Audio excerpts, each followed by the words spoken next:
네, 안녕하십니까. 추영길 선생님입니다. 네, 오늘은 이제 2강인 이제 필수적인 함수 목록이라 해서 여러 가지의 그 함수의 그래프의 모양의 개괄적인 모양 한번 보도록 합시다. 맨 처음에 뭐부터 볼 거냐면 이제 수학적 모형이라고 하는 매스메티컬 모델링이라는 게 있는데요.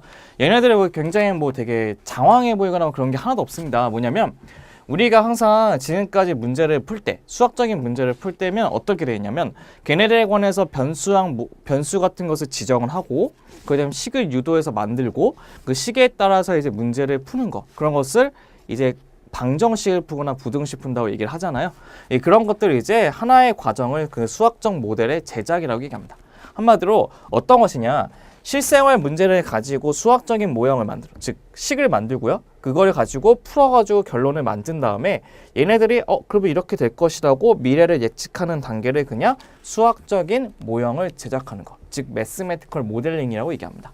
그래서 다시 한번 읽어보면 실세계 현상, 그러니까 실생활에서 흔히 얘기하는 함수와 방정식을 이용해서 수학적인 표현을 바꾸는 것을 수학적인 모형이라고 하고, 그거를 예측하는 단계를 매스메티컬 모델링이라고 얘기한다면 좀 더 쉽게 이해가 가능할 거예요.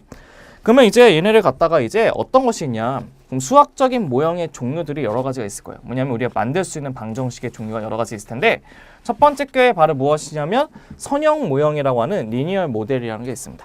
한마디로 리니어 펑션이라고 얘기하는데, 걔네들 리니어가 들어가면요, 딴 게 아니에요. 리니어가 들어가면 100% 1차를 뜻합니다. 1차. 그렇기 때문에 리니어 모델이라는 것은 1차 함수를 얘기하는 건데, 1차 함수를 또 뭐라고도 얘기하냐면 선형 함수라고도 얘기하기 때문에 리니어 펑션이라고 얘기합니다. 그래서 우리가 고등학교 때 그 1차 변환이라고 들어봤죠? 1차 변환. 그 어떠한 점을 변환시킬 때 행렬을 이용해서 그 변환시키는 그 1차 변환을 영어로 이렇게 얘기하잖아요.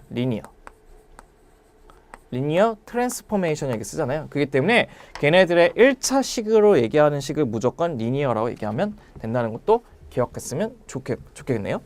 그럼 걔네들의 1차 함수의 모양 꼬락선이 봤더니 fx가 ax 플러스 b가 된대요. 그랬을 때 얘네들의 1차 함수에 여기 있는 앞에 있는 a 값이 뭐를 결정하냐면 기울기를 결정하죠.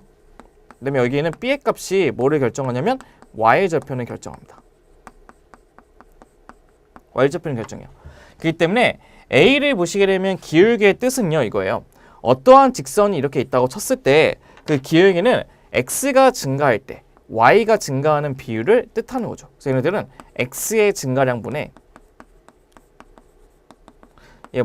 Y의 증가량을 기울기라고 얘기하죠. 그래서 우리가 얘기하는 흔히 기울기는 X의 증가량분의 Y의 증가량 기울기 얘기하고요. 그 다음에 Y절편이라는 것은 무슨 뜻이냐, 얘네들이 이게 쭉 내렸을 때 그 Y축과 만나는 그 점을 Y절편이 얘기하고요. 이게 쭉 그었을 때 X축과 만나는 그 점을 뭐라고 하냐면 X절편이라고 얘기하는 겁니다.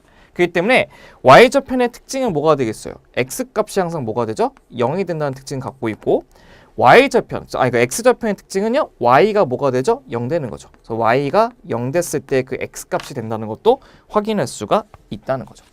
그럼 한번 리니어 모형에 대해서 한번 어떤 식의 예제가 있냐면요, 이런 식의 예제가 있다는 겁니다. 건조한 공기는 상승함에 따라 팽창하고 차가워진대요. 근데 걔네들이 여기다 밑줄을 한번 쳐볼게요. 선형 모형이래요. 이미 줬어요. 선형 모형이요. 그러니까 선형 모형이기 때문에 이 함수는 몇 차 함수냐면 1차 함수라는 것을 이미 준 거예요. 이미 1차 함수라는 건 이미 준 겁니다. 힌트로. 그랬을 때 지면이라고 하는 것은 아예 올라가지 않은 거죠. 높이가. 아예 올라가지 않은 높이가 20일 때 그러면 1km가 상승할 때 온도가 10이래요. 그랬을 때 온도를 h에 관한 함수로 만드는 게 우리의 목적이라는 겁니다. 볼게요. 우리가 이미 얘기를 했어요. 선형 모형을 얘기했기 때문에 그 온도 t라고 하는 것은 뭐가 되냐면 a의 높이에다가 플러스 b라고 하는 선형 모양의 꼬락선으로 만들어낸 겁니다. 근데 맨 처음에 지면이라고 하는 것은 이미 여기 자체가 아무것도 없어요. 0이에요. 그럼 0을 집어넣었을 때 온도가 20이니까요. 그 20의 값은 뭐가 되냐면 b라는 것을 알 수가 있다는 거죠. 첫 번째는 이제 지면에서 온도가 20이기 때문에 b의 값은 20이라는 것을 알 수 있을 거고요. 두 번째 거는 여기 1km 상승했으니까 얘가 1이거든요. 1을 집어넣었으면 a 플러스 b가 되는데요. 그때의 온도는 뭐가 되냐면 10이 된다는 것을 확인할 수가 있다는 거예요. 이렇게. 그럼 두 개를 빼주게 되면요. 이렇게 뺄까요? 이렇게 뺄까요? 그럼 10의 값이 마이너스 a이기 때문에 a는 마이너스 10이라는 것을 알 수 있다는 거죠.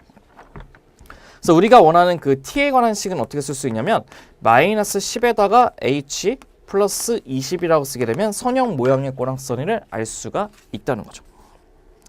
얘네들의 첫 번째 알고 있는 선형 모양이고요. 두 번째는 뭐가 있냐면 다항함수.